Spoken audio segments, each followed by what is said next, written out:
zero malnutrition target na makamit ng lungsod ng Naga sa taong 2016. Yan ang tinutukan ng aming kasama si Grace Rifama Simando ng Radyo ng Bayan Naga.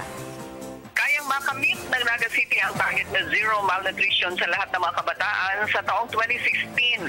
Ito ang may tiwalang pahayag ng National Nutrition Council.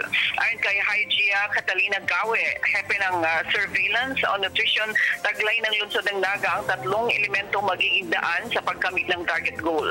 Malakas na pamumuno, maayos na nutrition program na pagsiservisyo. Ang Surveillance Division ng NNC ang siyang sangay ng National Nutrition na may mandatong i-monitor ang mga programang pangnutrisyon sa national level na may katapat na mga lokal na programa sa mga LGUs.